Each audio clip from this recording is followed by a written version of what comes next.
Okay, so I bought a coffee. $4 and change. No big deal, right? Except then I bought another one 2 days later, and a phone case I didn't need, and a just this once DoorDash order that somehow had an $11 fee attached to a $19 burrito. By day 30, I sat down, added it all up, and just stared at the number. How is this possible? I make a decent living. I don't feel like I'm blowing money, and yet there it was, staring back at me like it owed me an explanation. So that's what this video is. I tracked every single small purchase for 30 days.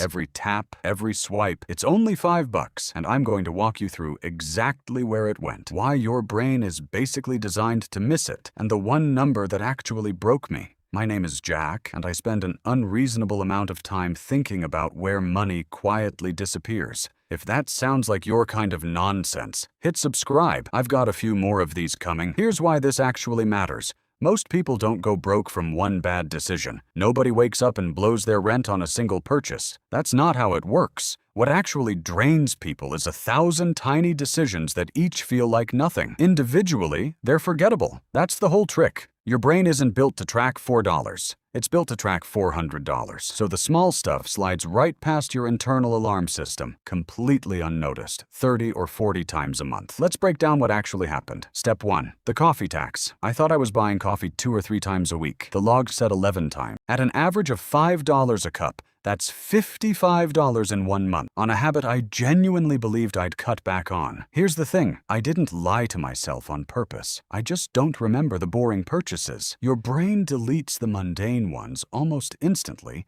but it keeps every big purchase filed away for weeks. So you end up with this warped inventory of your own spending, where the one splurge you remember becomes the problem, and the 11 invisible coffees get a free pass. Step 2. The subscription graveyard. I found 6 recurring charges. 2 streaming services I hadn't opened in over a month, a cloud storage plan I upgraded once and forgot to downgrade, and a fitness app I used for 4 days in April. Total $42 a month, on autopilot, forever, until I actually looked. What people think is happening. I'll notice when something's not worth it. What's actually happening? Subscriptions are specifically designed to be invisible. That's the business model. It's like a gym membership. The company isn't hoping you show up every day. They're hoping you forget you signed up at all. Step 3. The small delivery fee stack. This one got me. I ordered food 4 times in the month. Every single time, the actual food cost was reasonable, $15, $18, $20. But by the time you add the delivery fee, the service fee, and the tip, that order jumps by anywhere from $8 to $12. So a $19 burrito becomes a $31 burrito. Do that 4 times,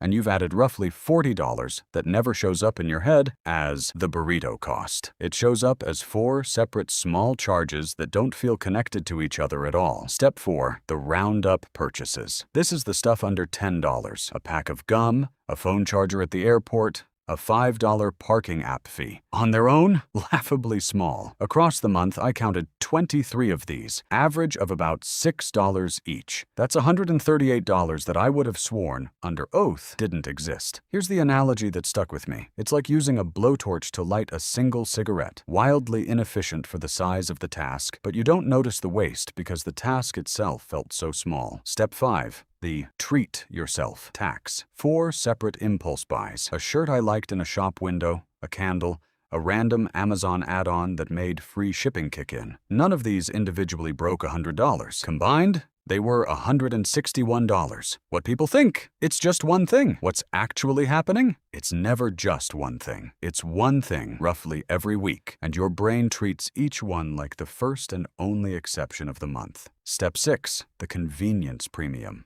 Grabbing something at the corner store instead of the grocery store. Paying for the closer parking instead of walking 2 extra minutes. Ordering the small thing on an app instead of just remembering to bring it. This cost me about $70 over the month, entirely for the privilege of not being slightly inconvenienced. And look, sometimes that's a fair trade. But $70 a month is $840 a year, just to avoid mild friction. Now, let's run the math, because the individual numbers are bad enough, but the stack is what actually broke me. Coffee, $55. Subscriptions, $42. Delivery fee stacking, about $40. Roundup purchases, $100 $238. Treat yourself buys $161. Convenience premium $70. Add it up and you get $506 in 1 month. On stuff I would have described with total confidence as nothing really. Multiply that by 12 and you're looking at just over $6,000 a year. Money that never once felt like a decision because it was never one decision. It was hundreds of them. That's the number that broke me. Not because it's an outrageous amount for one purchase, because it proved my instincts about my own spending were basically fiction. So here's the real takeaway. Plain and simple. You don't have a big spending problem, you have a small spending blind spot. The $5,000 purchase gets scrutinized. The $5 purchase gets a free pass over and over until it quietly outweighs the big one. A few rules of thumb that actually helped once I saw the pattern. 1. Track everything for a single month. No judgment,